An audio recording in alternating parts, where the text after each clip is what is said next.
Today on Go Ahead Ask, the 1031 exchange may not be the right tax-deferred strategy for you. There are other tax-deferred strategies and tax exclusion strategies that might be better under certain circumstances. Let's unravel this on Go Ahead Ask. Building wealth in real estate? Let the Exeter Group take the mystery out of how it's done on Go Ahead Ask. Welcome to Go Ahead Ask podcast by the Exeter Group, where we unravel the mysteries of investment real estate to provide you, the investor, with better quality information so you can make better informed real estate investment decisions. Today, your hosts are myself, Bill Exeter, and Lauren Spidell. And the companies include Exeter 1031 Exchange Services, where we focus on administering 1031 exchange transactions as the qualified intermediary. And it also includes Exeter Trust Company, where we administer self-directed IRAs, individual 401ks, title holding trusts, specialized holding escrows, and custody services. We always encourage questions on Go Ahead Ask, so feel free to email or call in your questions, topics you'd like us to cover, or even if you'd like to appear on the podcast, to ask@exeterco.com or call us at area code 619-239-3091. And if you love the podcast, please like it, subscribe to it, and share it with your friends and family. Today, we're going to be unraveling the mystery of other tax-deferred and tax exclusion strategies. A few of our listeners have asked over the last few months, what if the 1031 exchange is not the best solution? What other strategies should we look at? And we thought, this is probably a perfect topic to combine into one podcast and talk about the various options that are available. Now, in the past, we've mostly discussed 1031 exchanges, and 1031 exchanges can be great for an investor who is selling property and wants to defer the tax liability, but 1031 exchanges may not always be the best solution for all of our clients.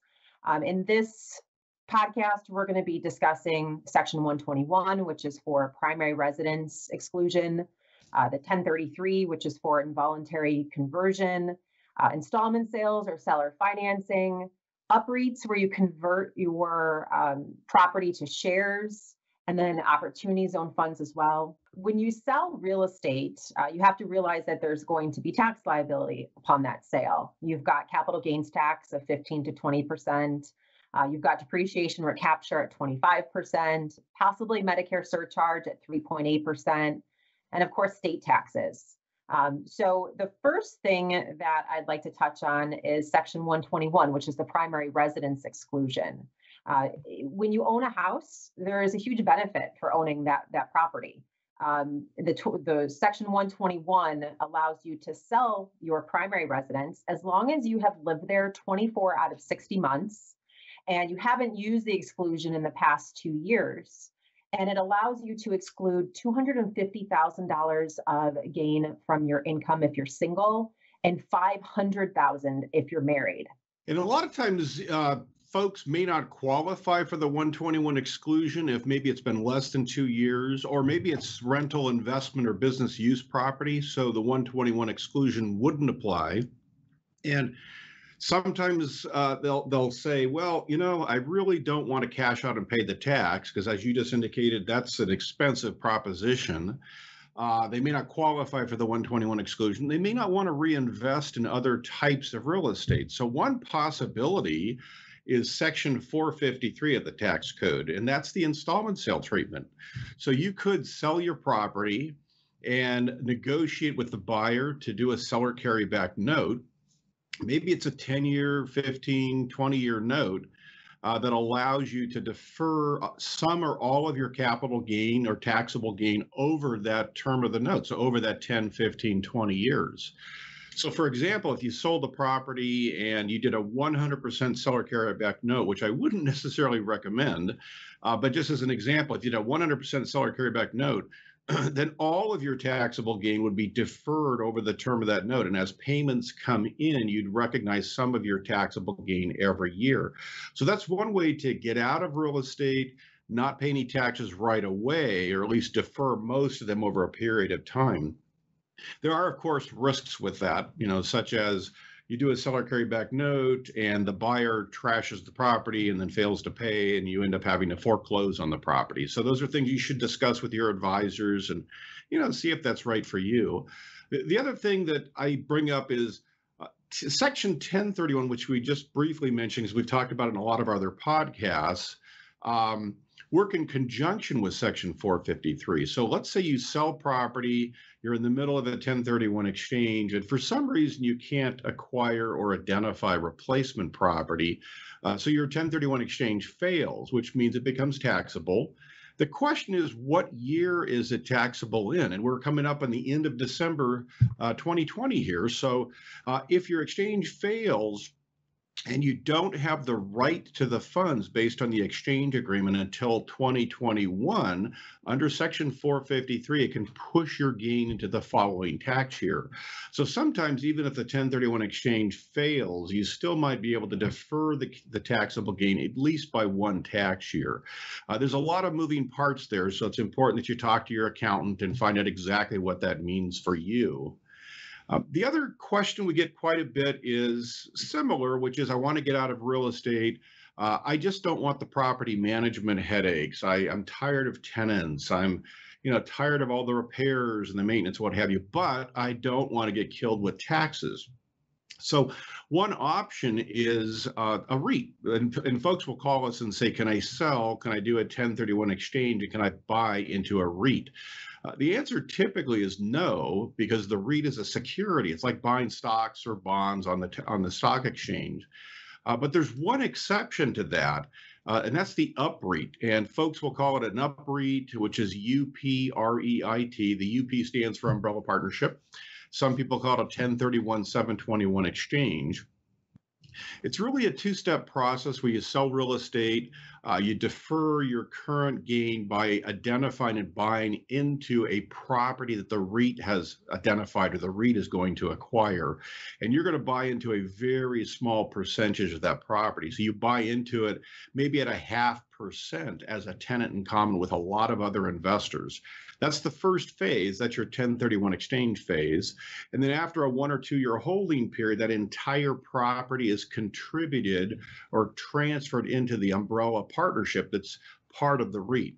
So that's a long drawn out explanation. I mean, you can sell, you defer the tax, you end up in the REIT, but there are some negatives with that you have to be aware of. One is you can never 1031 exchange again, because now you're inside of a security. The second one is if the REIT decides to sell your property, it would trigger your taxable gain. So make sure you look at those negatives, but there could be some really great estate planning tools as well by getting out of real estate, getting into a REIT, and then you can decide how many shares or units of the REIT you can leave to kids or grandkids or what have you.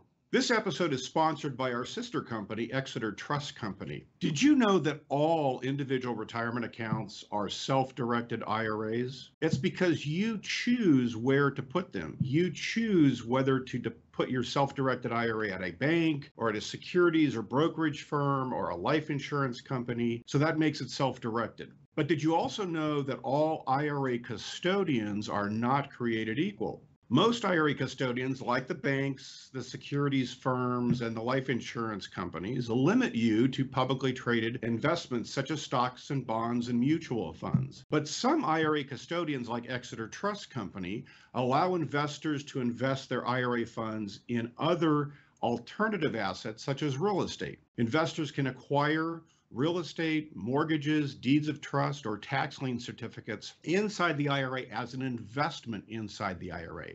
To learn more, call Exeter Trust Company at area code 307-222-8750 or visit them on the internet at exetertrustcompany.net.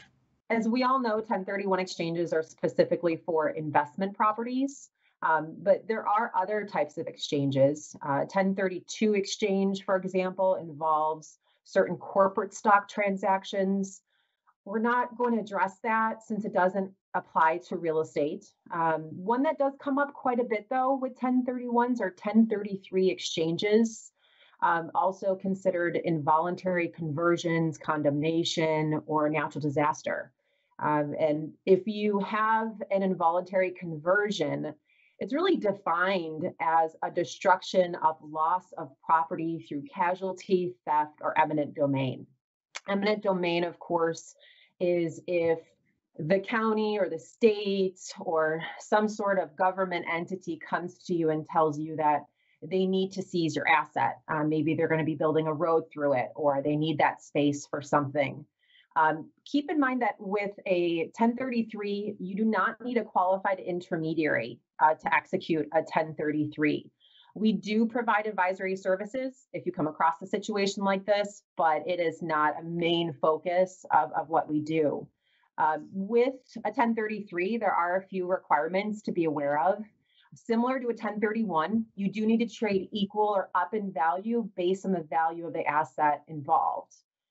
But one thing that is different with a 1031, you have to reinvest all of your proceeds into the replacement property. You have to reinvest all of your cash. You have to reinvest all of your debt amount so that you're trading equal or up in value based on that net sales price. And with a 1033, you actually don't need to reinvest all of your equity. You can actually offset it with additional debt, which in some situations could be a benefit for people. One complication or one difference with a 1033 is that your replacement must be used in a similar trade or service. So I actually had a call with someone a few months back who they had a vault that was underground and it stored artwork and collectibles, and they had a fire. And so that, of course, falls under a casualty. And they wanted to know if they could buy a multifamily building with that. You're definitely taking on additional risk with that type of purchase because it's completely different from the asset that just had that casualty. Also, time periods are very different. With a 1031, you have 180 calendar days to complete your exchange, so just shy of 6 months. With a 1033, due to casualty or theft, the property must be replaced within 2 years after the end of the first taxable year. So if it occurred today or you took the insurance payment today, you would have 2 years, two additional tax years to buy that replacement. If it was eminent domain, you actually get 3 years after the end of the first taxable year. So definitely a different type of transaction, and you should definitely consult with your CPA or tax advisor about that. I know a lot of times when people get that letter in the mail and they say, we're going to take your property, the first thing is they panic. Yeah. And it's not necessarily a bad thing. I realize it's very stressful, and I realize you probably didn't want to lose the property to the government, but there's some, as Lauren pointed out, some great tax planning opportunities there with that 1033. The other thing to note too is sometimes you might be negotiating a sale of the property with a government agency. It's not an eminent domain, and you may want to ask them to threaten you with eminent domain. So sometimes it's the one time you want the government to actually threaten you. After the last year, though, I'm not sure I want any more threats. It's been kind of a crazy year. There's another exchange called a 1034 exchange, and a lot of you may have done that in the past, but didn't realize you were actually doing that. It's actually no longer in the code. It was repealed in 1996. But if you owned a primary residence prior to 1997, and you sold your primary residence and you reinvested in another primary residence within a 2-year period, you could actually what they call roll over your taxable gain into the new primary residence. All you had to do was buy a new residence within 2 years, and you had to buy something of equal or greater value, and you just automatically rolled it over. So that was actually a 1034 exchange of your primary residence. The reason we bring that up is, one, that no longer exists. That was repealed, and it was replaced with the 121 exclusion, which Lauren already covered. So that 121 exclusion is a better mousetrap. It's tax-free, where the 1034 exchange was tax-deferred. So a much better way to go. Most people have never heard of the 1035 exchange, and you'd probably never use it. We just want to throw it out there in case you see it on the internet. But the 1035 exchange allows you to exchange annuity contracts. So life insurance contracts effectively exchanged for another life insurance contract. There's a couple of other tax-deferred solutions that might be appropriate as well. One that comes to mind is the Qualified Opportunity Zone Investment Fund, or QOZ. We actually covered that in episode 7, the last episode we just did on Go Ahead Ask. So you can tune into that. We had a great interview with David Levinson, who's one of the representatives that sells and represents Qualified Opportunity Zone funds. So that's certainly something to look at. A lot of folks think that can work with a 1031 exchange. That's really a completely separate transaction. Generally, you're either going to do a 1031 exchange or one of the things we just spoke about, or you'll look at a qualified opportunity zone. They usually don't go hand in hand. Some folks will even look at a charitable trust of some type. Probably the most common that you hear about is the Charitable Remainder Trust, or CRT. We're going to cover that coming up probably in one of our February podcasts, so there'll be more information coming on that. But effectively, the CRT allows you to take property that is highly appreciated. Doesn't have to be rental, investment, or business use. It could be a primary residence. It could be something other than real estate. It could be personal property. It could be stocks or bonds or mutual funds or the sale of a business. Things like that can also qualify. But effectively, you transfer the asset into the Charitable Remainder Trust. And then from there, the Charitable Remainder Trust actually sells the property or the asset. What you've done is given a future gift of that property to a charity. The Charitable Remainder Trust takes the property, sells the property, pays no gain, no taxable gain on the property, reinvests so that probably can generate cash flow for you. So a lot of investors will get, a 5 or 6% return going forward from the CRT. And then upon your death, the charity that you have chosen gets the assets in the CRT. So it's a future gift. It's not for everybody. And in fact, a lot of investors who do the Charitable Remainder Trust don't do it for charitable causes. So sometimes it can be a great financial or tax planning strategy.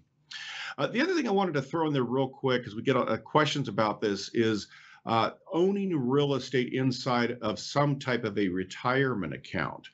And folks will call and ask, well, should I do a 1031 exchange? And the answer is probably not. You already own real estate inside of let's say a self-directed IRA or a self-directed individual 401k. So when you sell that property, it's already tax deferred or tax free, depending on the type of retirement account that you have. There are certain situations where doing a 1031 exchange inside of a retirement account may help. That's way beyond today's podcast topic. But if you have an IRA and you trigger what they call unrelated business taxable income or unrelated debt finance income, you may have to do a 1031 exchange to defer those tax consequences. And that's also a different podcast that we'll do in a few months down the road. So that's kind of a quick wrap on all of the different tax deferred and tax exclusion strategies that you might want to consider. I think generally the 1031 exchange is probably the right choice, but not always. Sometimes you'll have different issues that come up like we just discussed, and we just want you to be aware of the different options that might come out there. So thank you so much for listening to Go Ahead Ask podcast. Join us next week for episode 9. We're going to be talking about some year-end tax planning strategies. Don't forget, we always encourage questions, topics, or even if you want to appear on the podcast, email us at ask@exetercode.com or give us a call at 619-239-3091. And if you like our podcast, please like it, subscribe to it, or share it with friends and family. You can find it on Facebook at Go Ahead Ask Podcast. This is 10 days, I think, before Christmas. So have a very Merry Christmas, and we'll talk to you next year. Thank you for listening to Go Ahead Ask with the Exeter Group.